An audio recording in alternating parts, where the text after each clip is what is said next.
बरं मला सांगा, की तुम्हाला काय वाटतं, की समजा आपण कुठलंही काहीही खाल्लं हां, अन्न, तर आपल्या मेमरीवर परिणाम होईल की होणार नाही? इतकं तरी सांगा?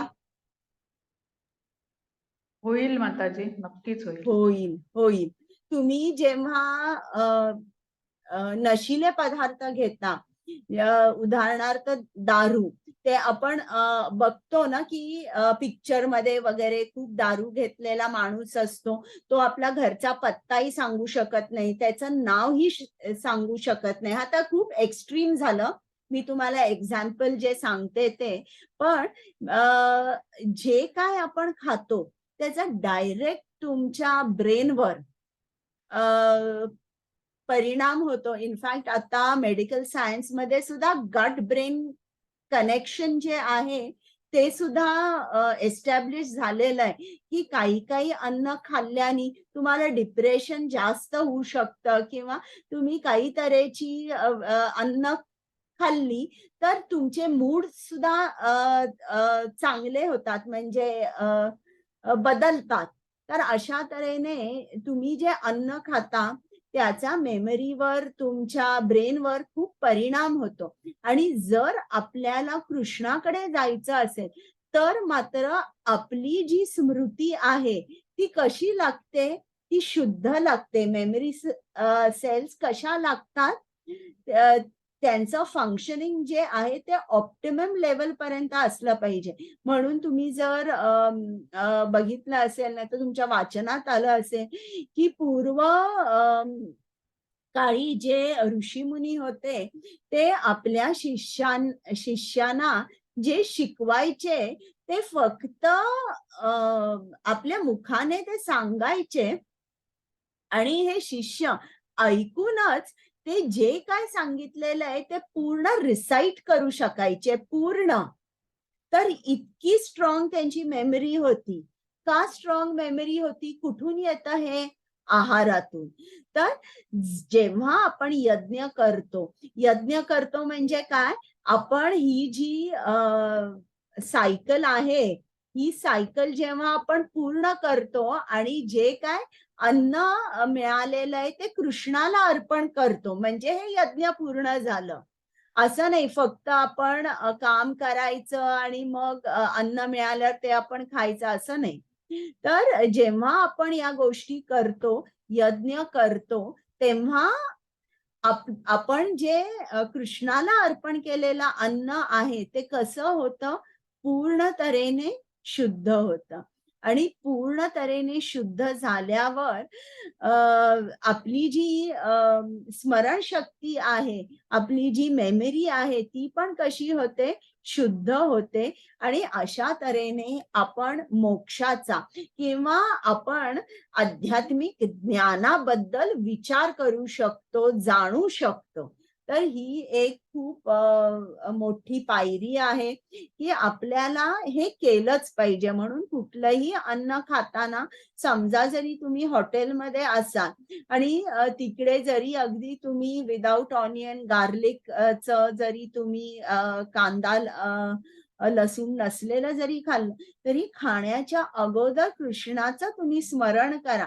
कृष्णाला अर्पण करा. कधी-कधी असं होतं, की आपण बाहेर प्रवास करत असतो, तेव्हा आपल्याला बाहेरचंच खावं लागतं. पण कृष्णाचं स्मरण करा, त्याला धन्यवाद म्हणा आणि मग तुम्ही ते अन्न ग्रहण करा.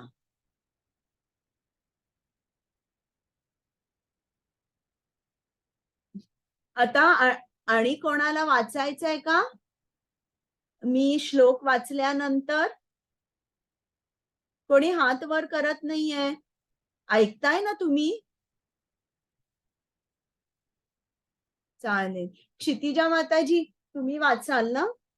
हो, हो माताजी. हां, मी आता हे वाचते 12वा श्लोक.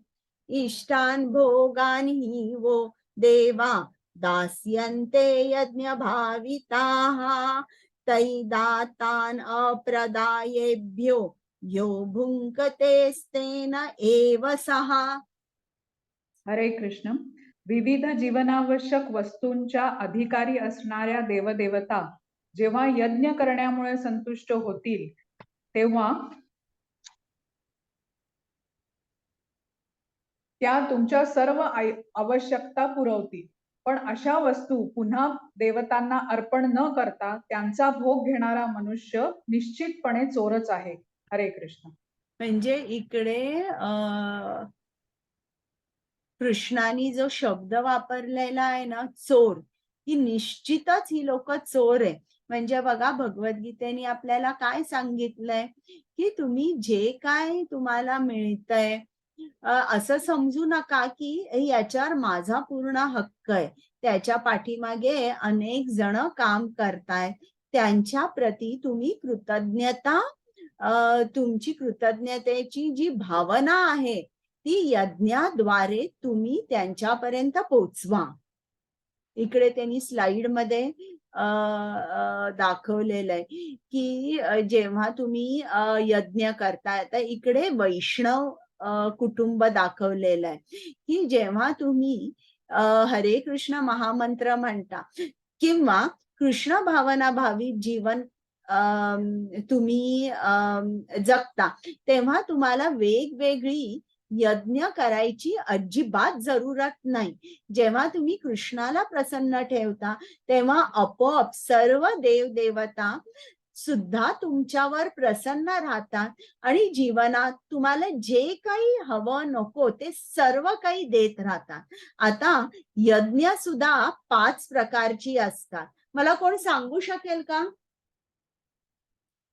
यज्ञ किती असतात, कोणती असतात?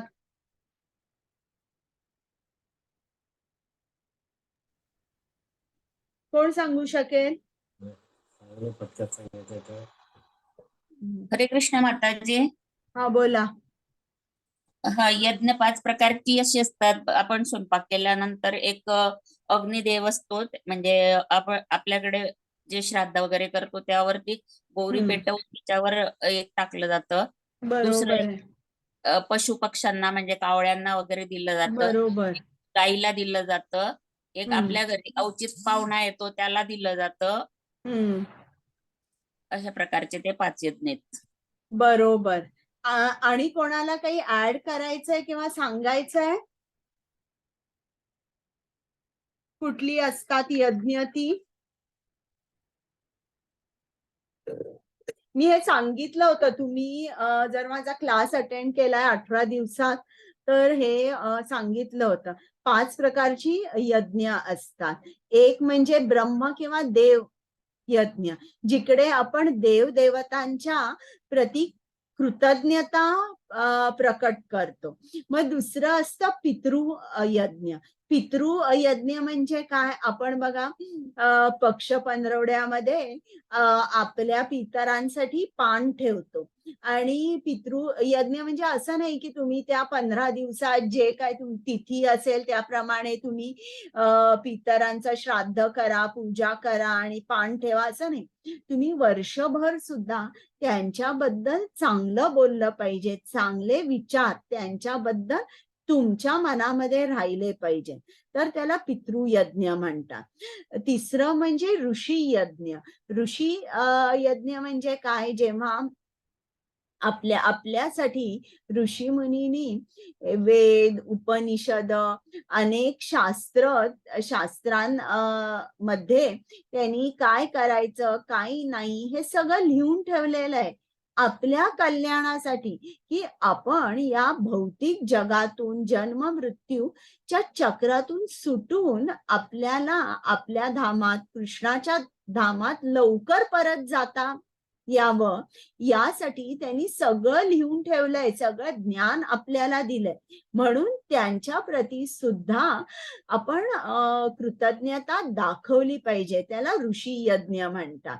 मग भूत यज्ञ. भूत यज्ञ म्हणजे जे आपल्याला प्राणी मदत करत असतात. उदाहरणार्थ गाय आपल्याला दूध देते किंवा कुत्रा आपल्या घराचं रक्षण करतो, असे जे, किंवा बैल असतो तो शेत नांगरतो, तर अशा असे जे पशु पक्षी आहेत त्यांचं आपण रक्षण केलं पाहिजे. त्यांच्या प्रती सुद्धा आपण कृतज्ञता दाखवली पाहिजे. आणि 5वं यज्ञ म्हणजे नर यज्ञ. आपण प्रत्येक मानवाकडे प्रेमाने, दयेच्या भावनेने वागलं पाहिजे. आपल्याला बघा किती लोक मदत करत असतात. आता आपण ज्या घरात राहतो ते घर सुद्धा कोणीतरी बांधलेलं असतं. 100-200 गवंडी काम करतात तेव्हा एखादी बिल्डिंग किंवा घर तयार होतं. तर अशा प्रकारे कितीतरी लोक असतात की ज्यांच्याकडे आपण कृतज्ञता दाखवतच नाही. आपल्याला वाटलं पैसे टाकले, फ्लॅट घेतला, झालं. असं नाही. त्याच्या पलीकडे जाऊन आपण सर्व मानवांकडे खूप प्रेमाने वागवलं पाहिजे. ही 5 यज्ञ कंपल्सरी आहेत सर्वांना. पण आता आपल्याला हे सगळं करणं शक्य नाहीये. म्हणून जो हरे कृष्ण महामंत्राचा जप करतो आणि कृष्ण भावना भावी जीवन करतो त्याला ही 5 यज्ञ करावी लागत नाही. आता तुम्ही असं म्हणाल की मी कृष्ण भावना भावी जीवन जगते, मग आता मी पितरांची पूजा केली नाही तर चालेल का? तर ते नाही. आपल्याला जे काय सांगितलेलं आहे पितरांचं जे श्राद्ध करायचं असेल ते आपल्याला करावंच लागतं. कारण अजून आपण कृष्ण भावना भावी जीवन जगत नाहीये, पण आपले प्रयत्न चालू आहेत. तर यासाठी ही जी आपली भौतिक कर्तव्य आहेत ती कर्तव्य आपल्याला केलीच पाहिजेत.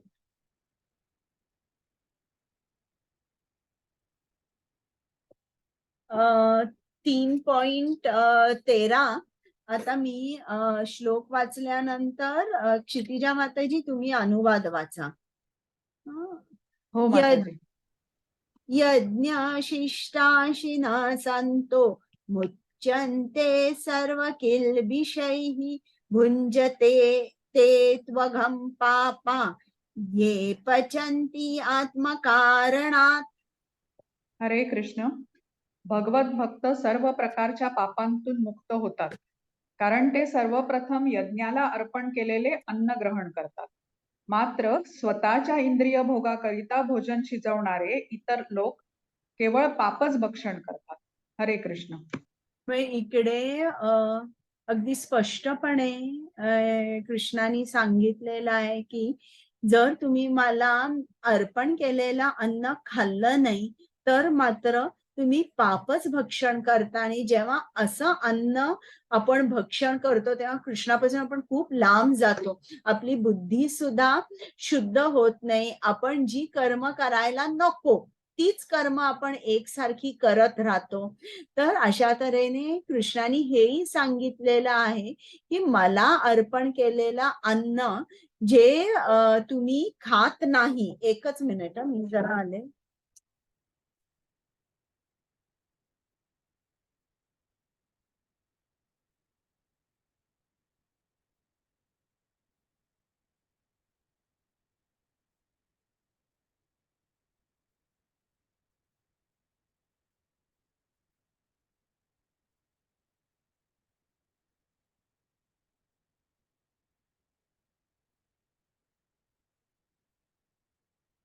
मी जरा बॅटरी लावायला विसरले माझ्या लॅपटॉपला.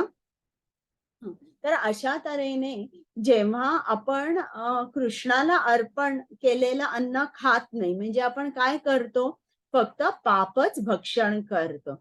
इकडे कृष्ण आपल्याला काय सांगतोय की आता भलं आपल्याला सांगितलंय की शिला प्रभुपादांनी की तुम्ही नॉनव्हेज खायचं नाही. आता म्हणजे समजा जर मी पूर्ण व्हेजिटेरियन अन्न खाते तरी सुद्धा त्याच्यामध्ये पाप दडलेलं आहे. कारण जेव्हा आपण व्हेजिटेरियन शाकाहारी सुद्धा खातो तेव्हा बघा मेथी, पालक हे उन्मळून काढतात. आता तोही एक जीवच आहे, तेही एक झाडच आहे, वृक्ष आहे. जेव्हा ते उन्मळून आपण खातो तेव्हा आपल्याला पाप लागतच. आता अर्थात त्या पापाची जी डिग्री असते ती खूप कमी असते. जेव्हा तुम्ही प्राण्याला मारून खाता, ती डिग्री पापाची खूप हाय असते.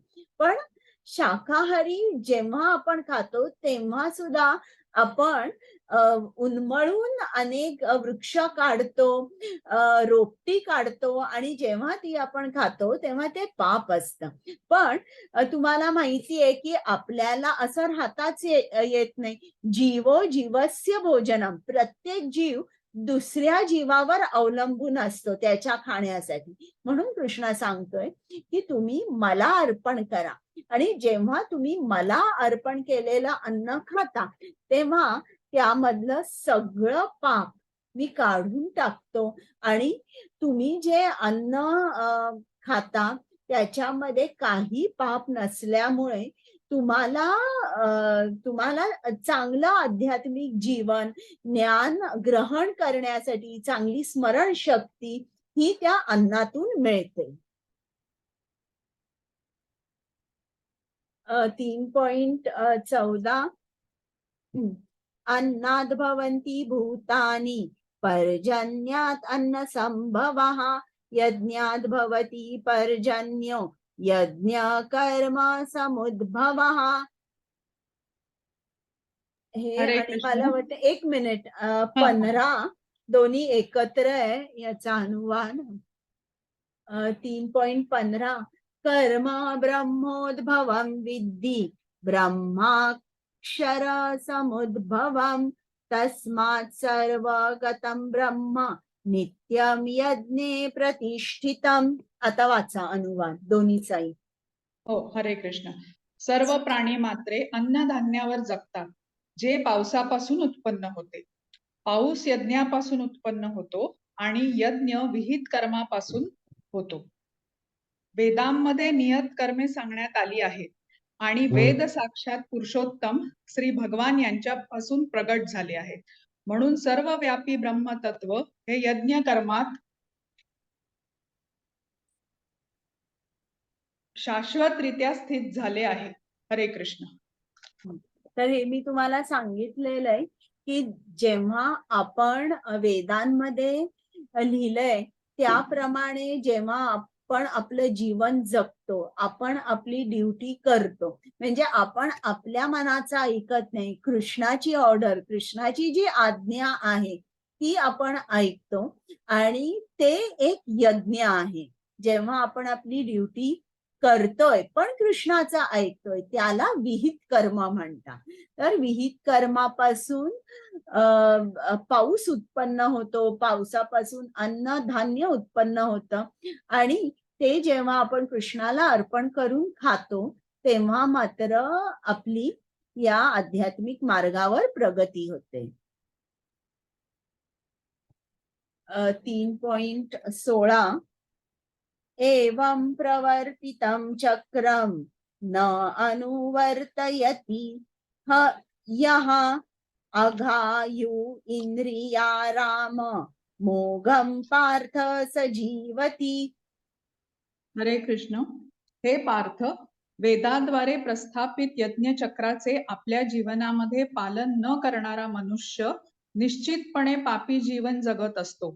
असा मनुष्य केवळ इंद्रिय तृप्तीकरिताच जगत असल्याने व्यर्थच जीवन जगतो. हरे कृष्ण.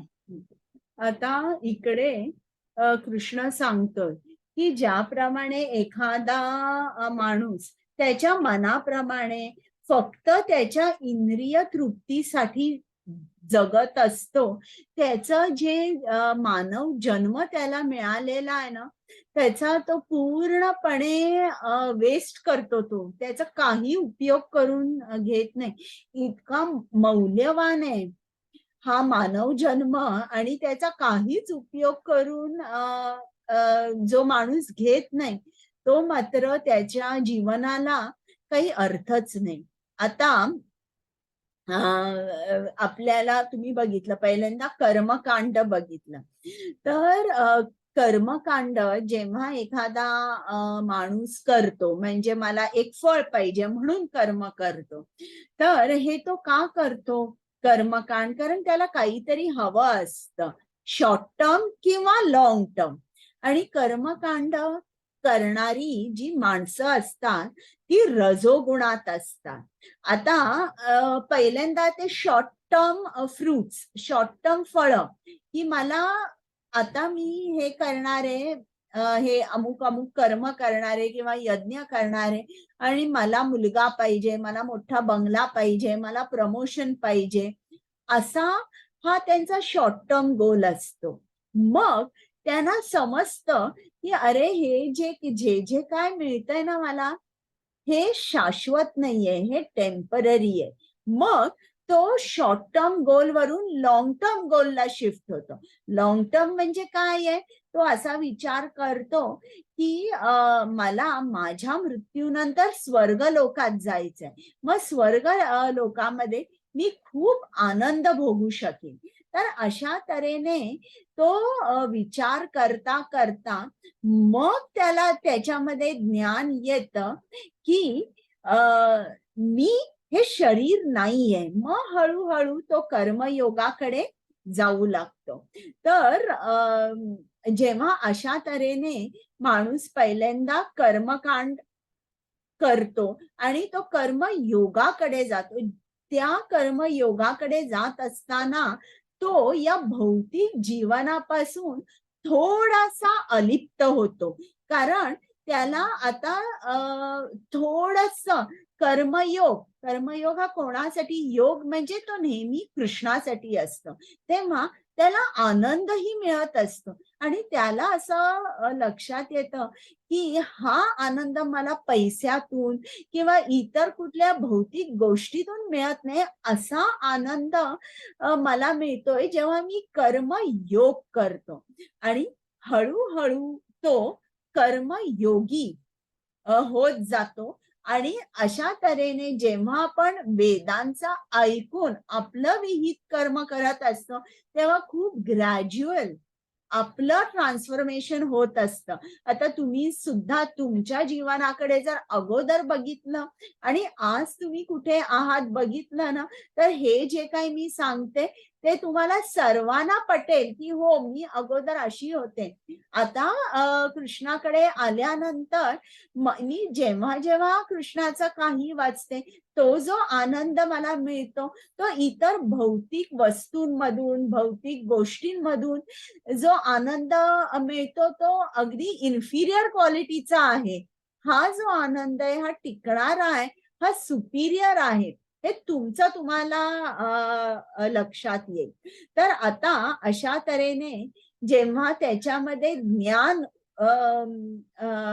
येतं, तेव्हा हा जो कर्मयोगी आहे आता तो फळापासून पूर्ण अलिप्त होतो आणि मग पूर्ण अलिप्त झाल्यावर तो तो कसा होतो? आत्माराम. त्याच्या स्वमध्येच तो पूर्ण तऱ्हेने रममाण असतो. आता तो पुढचा श्लोक आहे.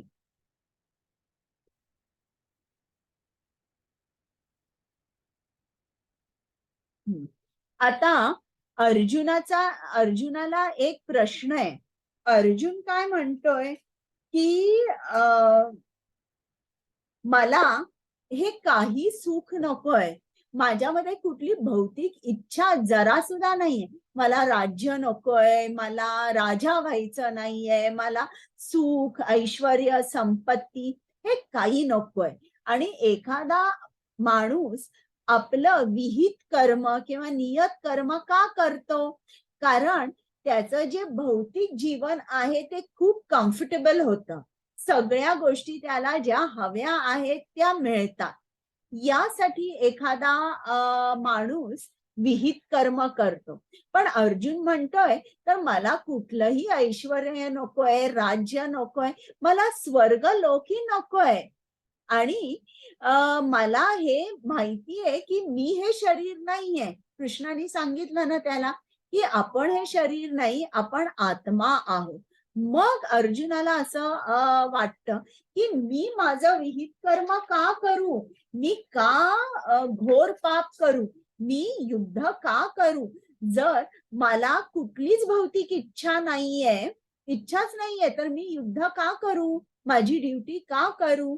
मग कृष्ण त्याला 3.17 ते 3.22 या श्लोकांमध्ये त्याला समजून सांगतो की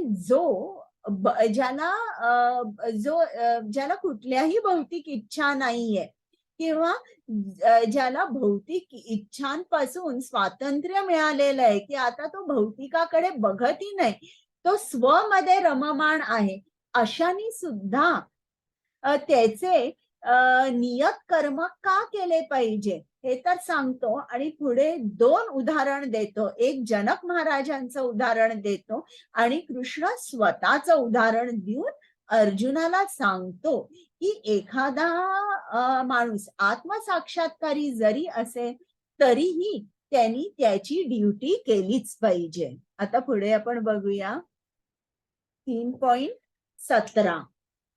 मग त्याच्यानंतर अनुवाद वाचायचा आहे क्षितिजा माताजी. हो माताजी.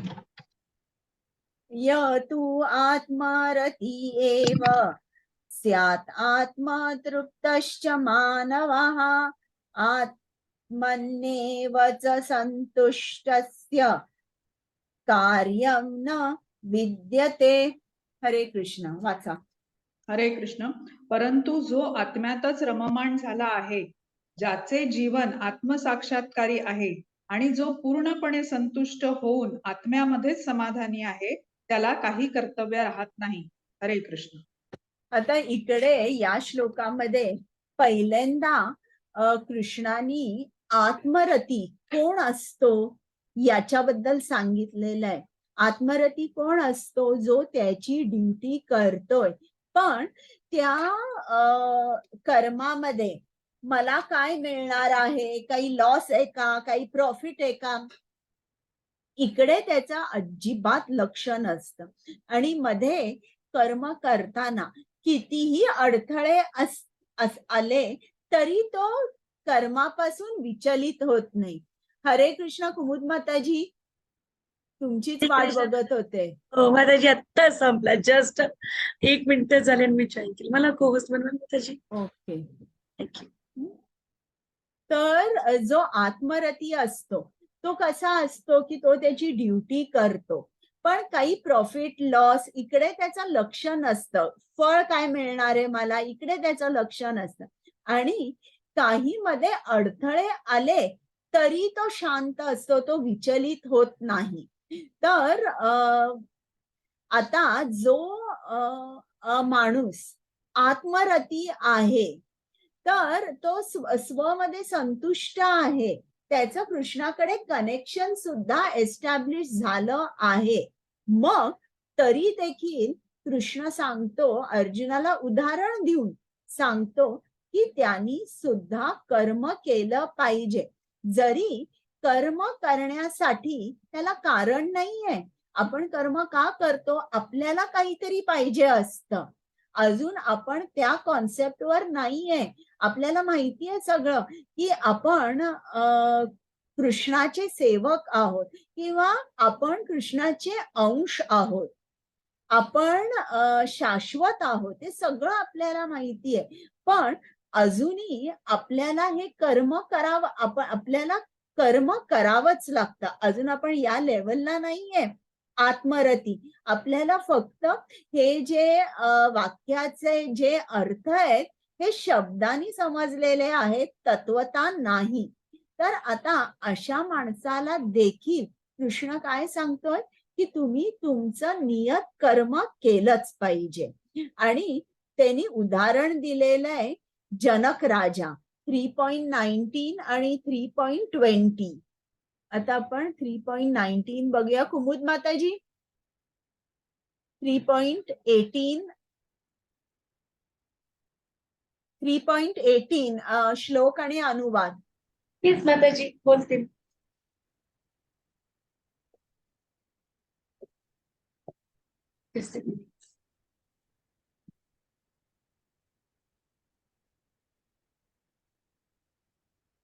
हा.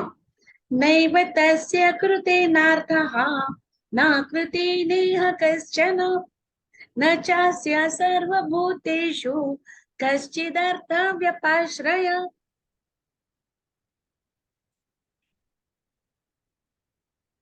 स्वरूप सिद्ध व्यक्ती साठी, एक मिनिट माताजी, ते त्याचे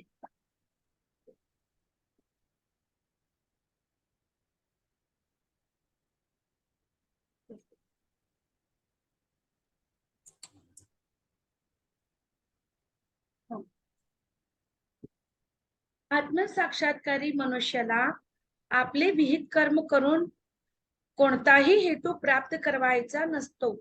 तसेच या प्रकारचे कर्म न करण्याचेही त्याला काही कारण नसते. त्याच वेळी त्याला इतर प्राणी मात्रांवर अवलंबून राहण्याचाही काही आवश्यकता नसते. हरे कृष्णा. म्हणजे बघा, हे जे आत्मरती असतात हे पूर्णपणे कोणावर अवलंबून असतात? कृष्णावर. त्याच्यामुळे त्यांना इतर कोणावरही अवलंबून राहावं लागत नाही. त्यांना त्यांची भौतिक इच्छा पूर्ण मिटलेली असते. त्याच्यामुळे त्यांनी विहित कर्म करण्यासाठी त्यांना करण्याची विहित कर्म करायची गरजही नसते. आणि न करण्यासाठी सुद्धा त्यांचं काही त्यांना काही कारण नसतं. म्हणजे विहित कर्म केलं तर त्यांचा लॉस आणि प्रॉफिट इकडे त्यांचं काहीच लक्ष नसतं. म्हणजे विहित कर्म केलं किंवा केलं नाही हे काही त्यांना हे नसतं की मी विहित कर्म केलंच पाहिजे, मी करणारच नाही, असं त्यांना काही नसतं. आता इकडे पुढे कृष्ण सांगणार आहे की एखाद्या आत्मरती माणसाने कर्म केलं पाहिजे की कर्मापासून रिटायरमेंट घेतली पाहिजे की कर्मापासून संन्यास घेतला पाहिजे. आता 3.19 कुमुद माताजी. हरे कृष्णा. येस माताजी. तस्मादसक्ति सततम कार्य कर्म समाचर असक्तो याचरन् कर्म परम आपनोति पुरुषः. म्हणून कर्मफळावर आसक्ती न ठेवता मनुष्याने कर्तव्य म्हणून कर्म केले पाहिजे. कारण अनासक्त होऊन कर्म केल्याने त्याला परमेश्वर प्राप्ती होते. हरे कृष्णा. म्हणजे इकडे कृष्ण काय सांगतोय आपल्याला की जेव्हा तुम्ही कर्म अनासक्तीने करता, अटॅचमेंट नसते फळाकडे, अनासक्तीने जेव्हा तुम्ही कर्म करता त्याला संन्यास म्हटला जातो. संन्यास म्हणजे काय? मी काही कर्म करणार नाही याचा अर्थ संन्यास नाही. कृष्ण क्लिअरली इकडे 3.19 मध्ये आपल्याला सांगतोय वर्किंग विदाउट अटॅचमेंट इज रिनाउन्सिएशन. म्हणजे तुम्ही कर्म करताना जेव्हा अनासक्त होऊन कर्म करता तो खरा संन्यास. आता समजा जर अर्जुनाला काय करायचंय? कर्म करायचंच नाहीये, युद्ध करायचंच नाहीये, त्याला जंगलात जायचंय. पण जंगलात गेल्यानंतर बाह्य तऱ्हेने कोण म्हणेल, कोणी म्हणणार नाही की हा एक राजपुत्र आहे किंवा राजा आहे. सगळे म्हणतील हा एक संन्यासी आहे, कारण तो वेश संन्यासाचे कपडे घालणार आहे आणि भिक्षा मागून खाणार आहे. हे बाह्य झालं. पण अंतर्गत, पण मनानी तो काय असेल?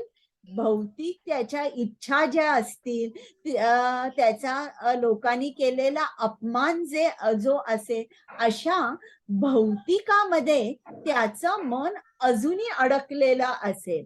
आणि म्हणून कृष्ण आता अर्जुनाला सांगणार आहे की अशा वेळेला आपण काय केलं पाहिजे की जो एक महात्मा आहे, जो महान नेता आहे, जो शुद्ध भक्त आहे, त्याचं आपण उदाहरण आपल्या डोळ्यासमोर ठेवलं पाहिजे.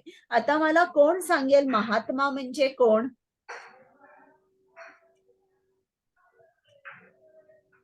किरण प्रभूजी बोला. महात्मा म्हणजे कोण?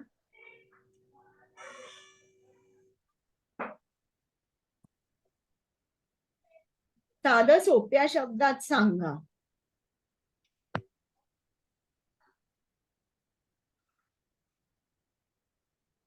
बरं, इतर कोणाला सांगायचंय का महात्मा म्हणजे कोण?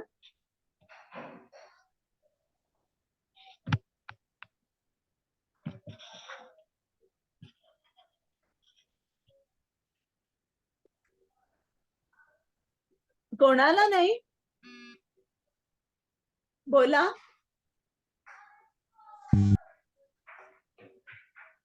महात्मा म्हणजे कोण? मी सांगू माताजी? सांगा सांगा. म्हणजे आपली इंद्रिय कृष्णावरती लावून बरोबर. कर्म करताना कर्माचं फळ कृष्णावर अर्पण करून जो त्या मार्गात पुढे गेलेला आहे असा बरोबर महात्मा असू शकेल. बरोबर. म्हणजे जो कृष्णाचा शुद्ध भक्त आहे, जो कृष्ण भावना भावित जीवन जगत आहे, त्याला महात्मा असं म्हटलेलं आहे. आणि हे मला वाटतं 9व्या अध्यायात आलेलं आहे. तिकडे मी तुम्हाला गोष्ट सांगितलेली आहे माधवेंद्र पुरींची, किंवा 12व्या अध्यायात पण आलेलं आहे. तर मला वाटतं 9वाच अध्याय आहे. तर त्याच्यामध्ये तो शब्द आलाय महात्मा. महात्मा म्हणजे कोण? की जो महान आत्मा म्हणजे कोण असतो? जो कृष्णाशी कनेक्टेड असतो, तो महान झाला. तर आता प्रत्येकामध्ये आपल्यामध्ये इनबिल्टच असतं बघा लहानपणापासून, की आपल्याला कोणीतरी रोल मॉडेल लागतो आणि कळत न कळत आपण त्या माणसाचं अनुकरण करत असतो. आपण त्या माणसाप्रमाणे वागत असतो. हे प्रत्येकामध्ये असतं. आता प्रत्येक जणांच्या समोर कदाचित रोल मॉडेल नसेल, तर काही जण चरित्र वाचतात मोठ्या माणसांची. त्या चरित्रांचा प्रभाव त्यांच्या जीवनावर होतो. पण ऑलवेज आपल्या पुढे एक एक्झाम्पल कोणाचं तरी आपण आपल्या जीवनात फॉलो करत असतो. तर त्याच हे इनबिल्टच प्रत्येकामध्ये. म्हणून इकडे कृष्णाने अर्जुनाला 2 उदाहरणं दिली आहेत. तर पहिलं उदाहरण म्हणजे जनक महाराजांचं आहे. तर जनक महाराज हे कोण होते? हे आत्मसाक्षात्कारी होते. तरी देखील आत्मसाक्षात्कार झाल्यावर त्यांनी असं म्हटलं का चला आता मी संन्यास घेतो, मी जंगलात जातो आणि तिकडे बसतो. नाही, त्यांनी असं नाही केलं. का नाही केलं? कारण एकतर ते एका इम्पॉर्टंट पोस्टवर होते. ते कोण होते? मिथिलेचे राजा होते. तर एखादा राजा त्याचं मुख्य कर्तव्य काय असतं? की आपल्या प्रजेचं रक्षण केलं पाहिजे. सगळी जण प्रजा माझी सुखी संपन्न हवी, ही राजाची प्राईम ड्युटी असते. आता जर त्यांनी त्याची ड्युटी केलीच नाही, मग काय होणार प्रजेचं? कदाचित असं होईल की ती प्रजा जी आहे ती खूप दुःखी होईल. अनेक शत्रू त्या राज्यावर वार करतील आणि सगळीकडे गोंधळ उडेल, शांतता भंग होईल. आणि अशा राज्यात जिकडे काही शांतता नाहीये, जिकडे खूप गोंधळ आहे, अशा राज्यामध्ये प्रजेची उन्नती होईल का? त्यांची आध्यात्मिक उन्नती तर होणार नाहीच, पण जो रोजचा व्यवहार चाललेला आहे, जी संपन्नता आहे, ती सुद्धा त्यांना मिळणार नाही. तर अशा तऱ्हेने काय होईल? एखादा राजा उद्या म्हणाला की आता मी आत्मसाक्षात्कारी झालो, आता मी जंगलात जातो आणि बसतो. तर असं एखाद्या राजाला करता येत नाही.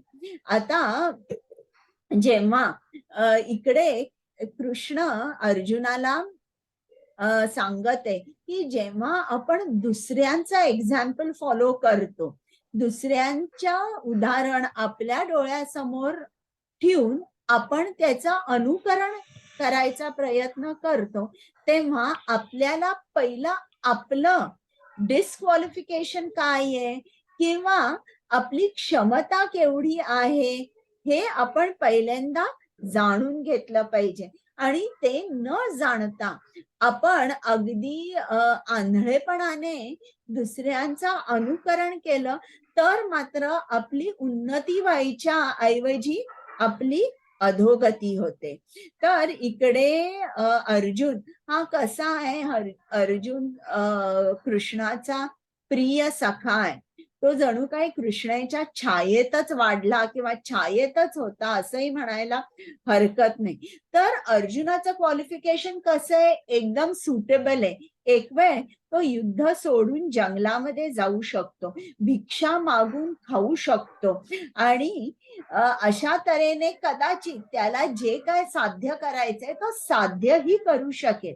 पण वास्ट मेजॉरिटी लोक जी आहेत, मेजॉरिटी जी आहेत ती लोक कशी आहेत, ती त्यांच्याकडे अर्जुना सारखी क्षमता नाहीये, अर्जुना सारखं त्यांच्याकडे क्वालिफिकेशन नाहीये.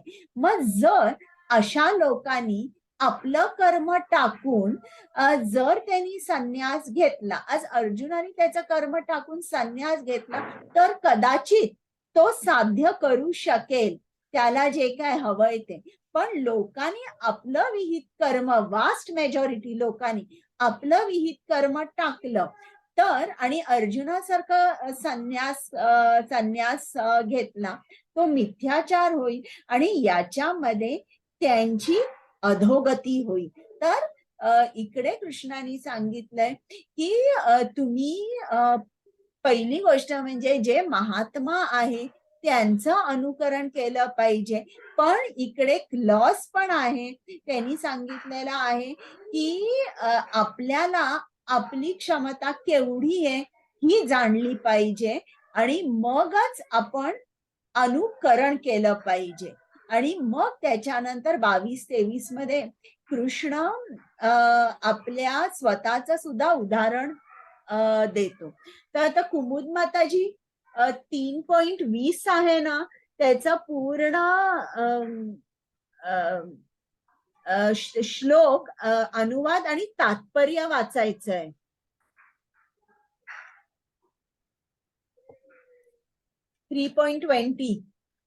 हरे कृष्णा. येस माताजी. कर्मणैव हि संसिद्धिम् आस्थिता जनकादयः लोक संग्रहमेवापि संपश्यन् कर्तुम् अर्हसि. जनक आदी राजांनी केवळ नियत कर्मे करून सिद्धी प्राप्त केली, म्हणून सामान्य लोकांना शिकवण्याकरता तू आपले कर्म करणेच योग्य आहे. हरे कृष्णा. आणि ते सगळं हे पण वाचायचंय तात्पर्य. येस माताजी, वाचते. तात्पर्य. श्रीला प्रभुपादची जय. जनकासारखे सर्व राजे आत्मसाक्षात्कारी असल्यामुळे त्यांना वेदोक्त कर्माचे पालन करण्याचे बंधन नव्हते.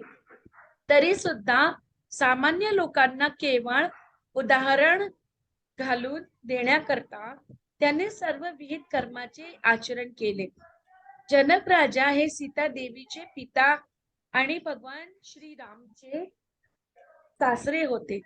भगवंताचे महान भक्त असल्यामुळे ते दिव्य आध्यात्मिक स्थितीत स्थित होते. परंतु ते मिथिलेचे म्हणजे भारतातील बिहार प्रांताच्या एका विभागचे राजा असल्यामुळे त्यांना आपल्या प्रजेला विहित कर्म कसे करावे याचे शिक्षण द्यावयाचे होते. भगवान श्री कृष्ण आणि त्यांचा नित्य सखा अर्जुन यांना कुरुक्षेत्राच्या युद्धामध्ये लढण्याची आवश्यकता.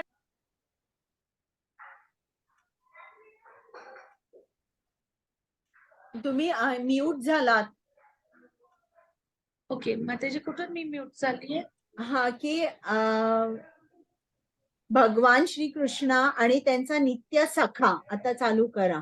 भगवान श्री कृष्ण आणि त्यांचे नित्य सखा अर्जुन त्यांना कुरुक्षेत्राच्या युद्धामध्ये लढण्याची आवश्यकता नव्हती, पण त्यांनी युद्ध केलेच. कारण चांगला प्रतिवाद विफल होतो तेव्हा हिंसेचीही आवश्यकता असते, हे त्यांना सामान्य लोकांना शिकवायचे होते. कुरुक्षेत्राच्या युद्धापूर्वी स्वतः भगवंतांनीही युद्ध टाळण्यासाठी सर्व प्रकारे प्रयत्न केले होते, पण विपक्ष युद्ध करण्याविषयी कृतनिश्चयी होता.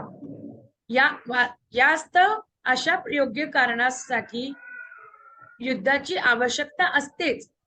कृष्ण भावनेमध्ये स्थित असलेल्या मनुष्याला जरी या जगाविषयी यत्किंचित ही आस्था नसली तरी तो लोकांनी कसे जीवन जगावे आणि कसे कर्म करावे हे शिकवण्यासाठी कर्म करतो.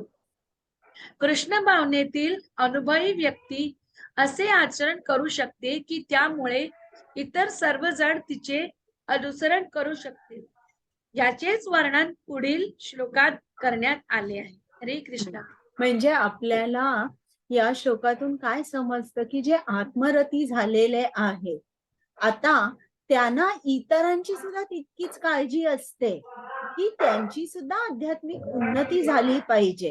आणि आध्यात्मिक उन्नतीची पहिली पायरी म्हणजे काय? प्रत्येकाने त्यांचं नियत कर्म केलं पाहिजे.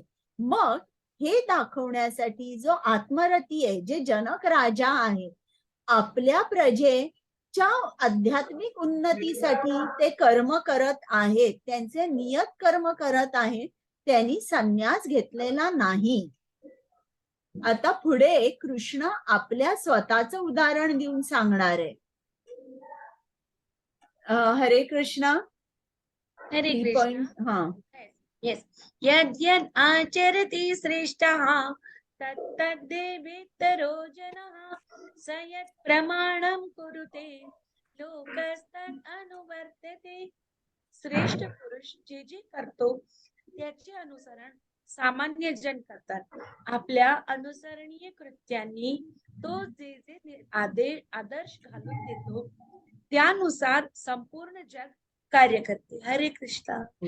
तर जो महान आत्मा असतो, जो कृष्णाचा शुद्ध भक्त असतो, तिकडे आपल्याला मी तुम्हाला सांगितला क्लॉज आहे, आपली क्षमता केवढी आहे ही ओळखली पाहिजे आणि मग आपण अनुकरण केलं पाहिजे.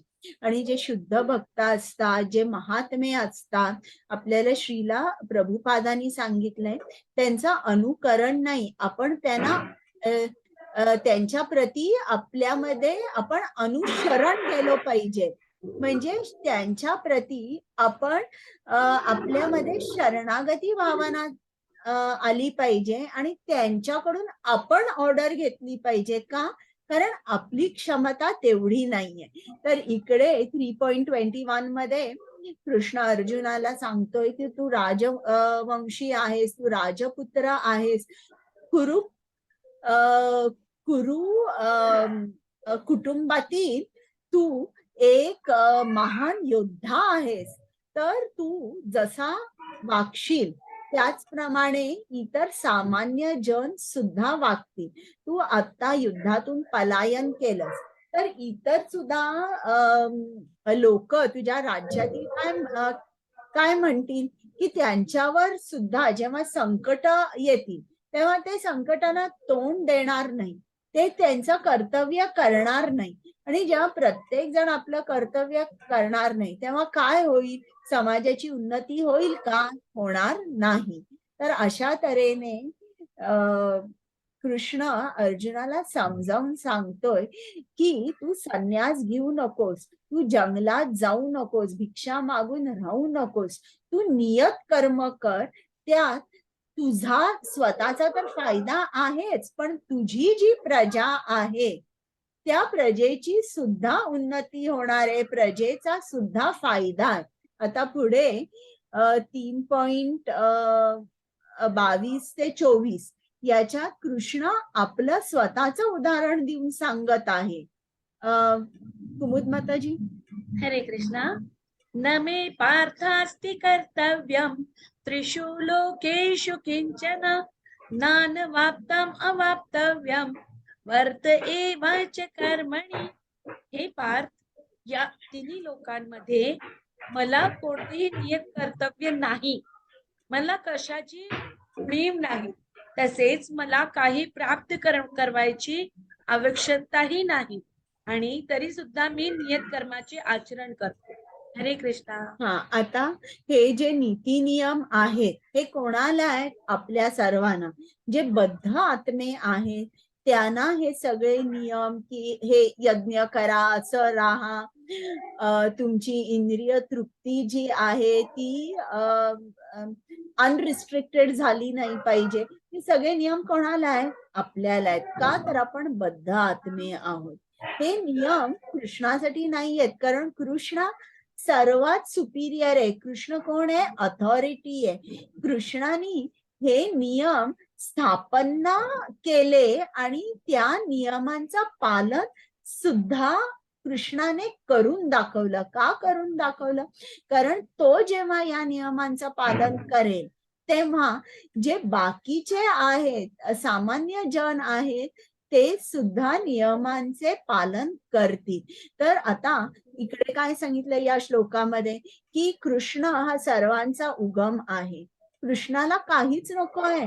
त्याच्याकडे एवढी संपत्ती आहे, त्याच्याकडे सगळं आहे. त्याला कुठल्याही भौतिक इच्छा नाही. तरीही तो त्याचं नियत कर्म करत आहे. बघा आता इकडे त्यांनी दाखवलेलं आहे की कृष्ण हा छोटा बाळ आहे आणि बाळ आहे तो नंद यशोदाचा मुलगा आहे.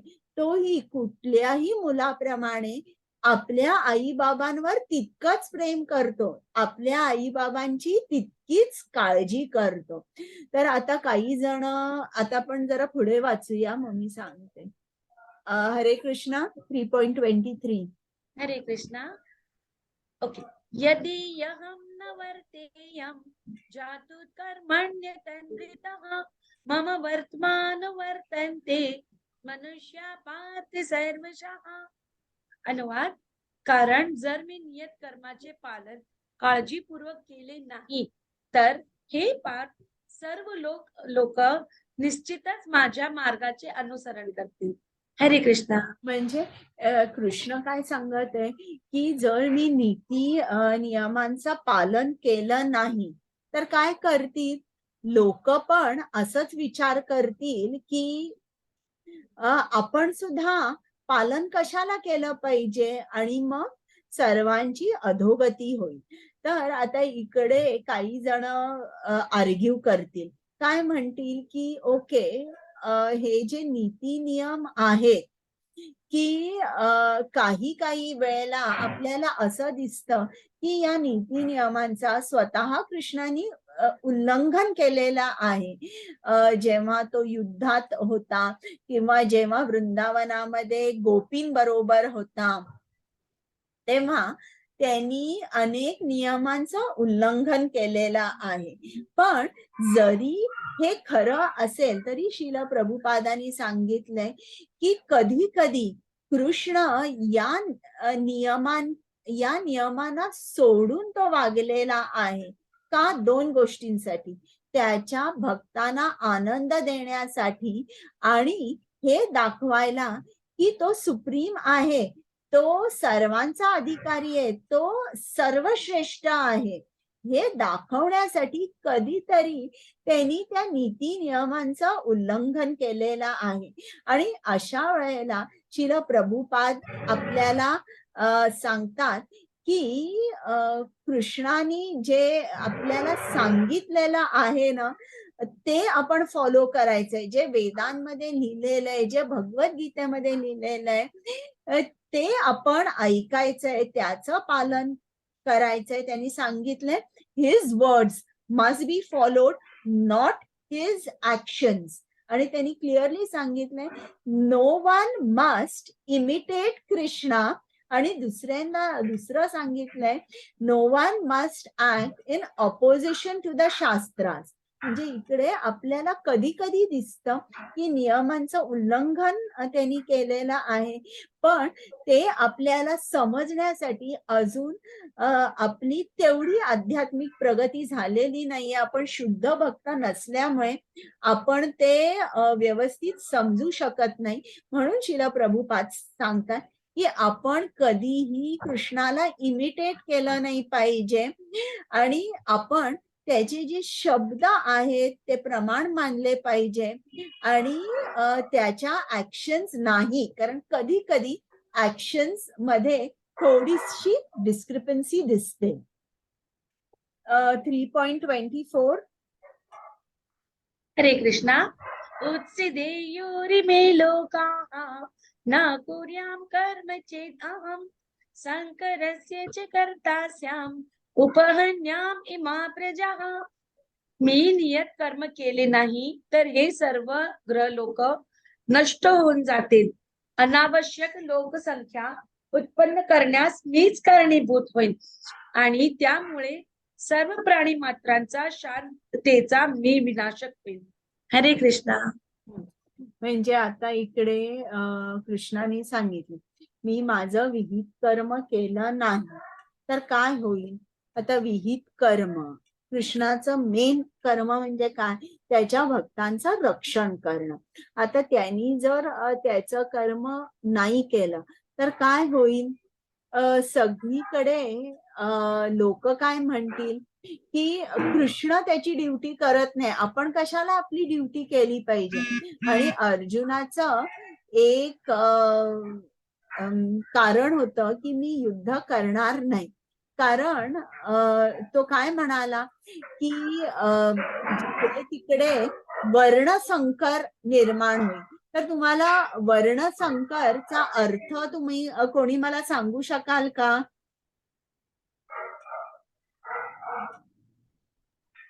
हरे कृष्णा. बोला. युद्धामध्ये पुरुष सगळे युद्धामध्ये मारले जातील आणि स्त्रिया विधवा होतील आणि मग त्या विधवा स्त्रिया परपुरुषाशी संग केल्यामुळे जे संतती निर्माण बरं. होईल तिला त्याला वर्णसंकर. बरोबर त्याला वर्णसंकर म्हणतात. आणि अशी संतती निर्माण झाल्यावर घरी कोणी धर्म काय अधर्म काय हे शिकवायलाही कोणी नसल्यामुळे ते पूर्ण जे पॉप्युलेशन आहे किंवा जी माणसं आहेत त्यांची काय होईल, अधोगती होईल. ते कधीच धर्माकडे वळणार नाही कारण त्याला ज्ञान द्यायलाच कोणी नाहीये. तर ही एक अर्जुनाच्या मनामध्ये भीती होती. पण इकडे कृष्ण अर्जुनाला सांगतो अरे तू तुझी ड्युटी केली नाही तर तुझ्यामुळे वर्णसंकर निर्माण होईल. इकडे मी तुला काय सांगतोय, तू अधर्माचा नाश कर. अधर्माचा हे धर्मयुद्ध आहे, तू अधर्माचा नाश कर. आणि असं न केल्यामुळे वर्णसंकर निर्माण होईल. आता पुढे कृष्ण आपल्याला सांगणार आहे की जो कर्म करतो, जो कर्माशी खूप आसक्त आहे आणि तो त्याची जी फळं आहेत कर्मापासून जे फळ मिळणार आहे त्याच्याशी तो खूप आसक्त आहे. आता अशा माणसाकडे तू कसा बोलशील, कसा वागशील. आपल्याला आपल्या रोजच्या जीवनात आपल्या घरी सुद्धा आपल्याला दिसतं की लोक कृष्ण भावनेकडे वळत नाहीये. मग त्यांच्याकडे आपण कसं बोलायचं, त्यांचा आपण अपमान करायचा का, तर हे आपल्याला पुढच्या श्लोकामध्ये कृष्ण सांगणार आहे. हरे कृष्ण. हरे कृष्णा. सक्ता कर्मण्य विद्वांसः यथा कुर्वन्ति भारत कुर्याद् विद्वांस तथा सक्ताः चिकीर्षु लोक संग्राम. ज्याप्रमाणे अज्ञानी लोक फळांच्या आसक्तीने आपले कर्म करतात त्याप्रमाणे लोकांना योग्य मार्गावर नेण्याकरता विद्वान मनुष्याने अनासक्त होऊन कर्म करावे. हरे कृष्णा. म्हणजे एखादा माणूस खूप फळाला फळाची आसक्ती आहे अशा तऱ्हेने तो काम करतो. मग जो विद्वान आहे त्यांनी कसं काम केलं पाहिजे, अलिप्ततेने अशा तऱ्हेने त्यांनी काम केलं पाहिजे की ज्या तऱ्हेने आता याच्याकडे ज्ञान आहे तर जे अज्ञानी लोकांना ज्ञानाच्या मार्गावर त्यांनी आणलं पाहिजे. पण अलिप्ततेने त्यांनी हे कर्म केलं पाहिजे. आता ते कर्म कसं करायचं हे त्यांनी सांगितलंय पुढे. कुमुद माताजी 3.26. हरे कृष्णा. येस. न बुद्धि भेदम जनयेत अज्ञानाम कर्म संगिनाम जोषयेत सर्व कर्माणि विद्वान युक्ते समाचरन्. नियत कर्मांच्या फळांवर आसक्त असणाऱ्या अज्ञानी मनुष्याचे मन विचलित होऊ नये म्हणून विद्वान व्यक्तीने त्यांना कर्माचरण थांबवण्यास प्रेरित करू नये. या उलट भक्तिभावाने कर्म करून त्याने त्या लोकांना कृष्ण भावनेच्या यथावकाश विकासासाठी सर्व प्रकारच्या कार्यामध्ये युक्त करावे. हरे कृष्णा. म्हणजे एखादा माणूस अगदी मटेरियलिस्टिक आहे, भौतिकामध्ये अगदी भौतिकवादी आहे, अगदी प्रत्येक जे काही कर्म मी करणार त्यात मला काय मिळणार अशा विचाराचा आहे. तर अशांना तुम्ही म्हणाल का की अरे तू काय करतोयस, तू मायेसाठी काम करतोयस आणि तू जे हे काम करतोयस त्याचं फळ सुद्धा शाश्वत नाहीये, तुझं जीवनच व्यर्थ आहे, तू कृष्णासाठी काहीच करत नाही, तुझं जीवनच व्यर्थ आहे, असं तुम्ही म्हणणार का? तर कृष्ण म्हणतो नाही. आणि कृष्ण आपल्याला आणि एक स्ट्रॅटेजी सांगतो की त्यांना तुम्ही त्यांच्याकडे कसं बोलाल. म्हणजे बघा आपल्याला कम्युनिकेशन पण कसं करायचं दुसऱ्यांकडे हे भगवद्गीता सांगते. अशा लोकांना तुम्ही सांगायचं की अशा लोकांना सांगायचं की तुम्ही जे काम करताय ते खूप छान काम करताय आणि कामासाठी त्यांना प्रोत्साहन द्यायचं आणि मग त्यांना सांगायचं अरे केवढं सुंदर तुम्ही काम करता. आता हे जे कामापासून तुम्हाला जे फळ मिळतंय ते थोडंसं तरी तुम्ही कृष्णाला अर्पण करू शकाल का? म्हणजे ते इकडे कृष्ण काय सांगत आहे की जो अज्ञानी आहे तो काम जे काय करतोय त्याला डिस्टर्ब करायचं नाही, त्याला काम थांबवून तू रोज मंदिरात ये आणि भजन ऐक किंवा भजन कर किंवा नामस्मरण कर, नाही असं नाही सांगायचं. त्याला थोडंसं ज्ञान द्यायचं की या कामापासून जे फळ मिळते त्यातलं थोडंसं तू कृष्णाला देऊ शकशील का? आणि अशा तऱ्हेने हळूहळू त्याला कृष्णाजवळ घेऊन जायचं. आता इकडे त्यांनी उदाहरण दाखवलंय. आपण असं धरूया की हा एक नारळवाला आहे आणि तो नारळाच्या झाडावर चढलेला आहे आणि नारळ काढतो. त्याला आपण काय सांगू शकतो की तू एक तरी नारळ कृष्ण मंदिरात अर्पण करू शकशील का? किंवा एक शेतकरी आहे, तो शेत नांगरतोय आणि जेव्हा धान्य तयार होतं तेव्हा त्याला सांगायचं की हे जे धान्य आहे ते त्यातला 1 किलो तांदूळ किंवा 1 किलो डाळ, गहू तू कृष्ण मंदिरात देऊ शकशील का? किंवा तू हे जे काय तुला धान्य मिळतंय, तू जेव्हा तुझी बायको जेवण करते, तेव्हा प्रथम तू हे धान्य कृष्णाला अर्पण करून जेवण झाल्यानंतर त्याच्यानंतर प्रसाद म्हणून तुम्ही सगळे खाऊ शकता का? तर हे खूप महत्वाचं आहे की आपण कोणी काम करत असताना त्यांना डिस्टर्ब केलं नाही पाहिजे. तुम्ही हे जे काय करता हे चुकीचं आहे असं अजिबात सांगितलं नाही पाहिजे. ते जे काय काम करतात त्यांना प्रोत्साहन देऊन अगदी अलगदरित्या त्यांना कृष्णाकडे वळवलं पाहिजे. तर जेव्हा आपण फळापासून पूर्ण अलिप्त होतो तेव्हाच जे काय आपण कर्म करतो त्याला आपण म्हणू शकतो की तो कर्मयोग झाला, जेव्हा पूर्ण फळापासून आपण अलिप्त होतो. पण असं जर तुम्ही माणसाला म्हटलं की तुमचं जे जीवन आहे व्यर्थच आहे, तुम्ही दिसायला मानव आहात पण पशुतुल्य तुमचं जीवन आहे आणि हे जे काय तुम्ही कर्म करताय हे फळ देखील तुम्हाला शाश्वत मिळणार नाही असं म्हटलं तर ही लोक कृष्णाकडे कधीच वळणार नाही. त्याच्यामुळे जे अज्ञानी असतात त्यांना खूप डेलिकेट रित्या आपण हँडल केलं पाहिजे. आता पुढे जे 3.27 हे मी पुढच्या याला घेते की इकडे आता आपण बघू की जो माणूस कर्म करतोय त्याला काय वाटतं की करता मी आहे आणि असं का वाटतं हे आपण आता पुढे बघूया.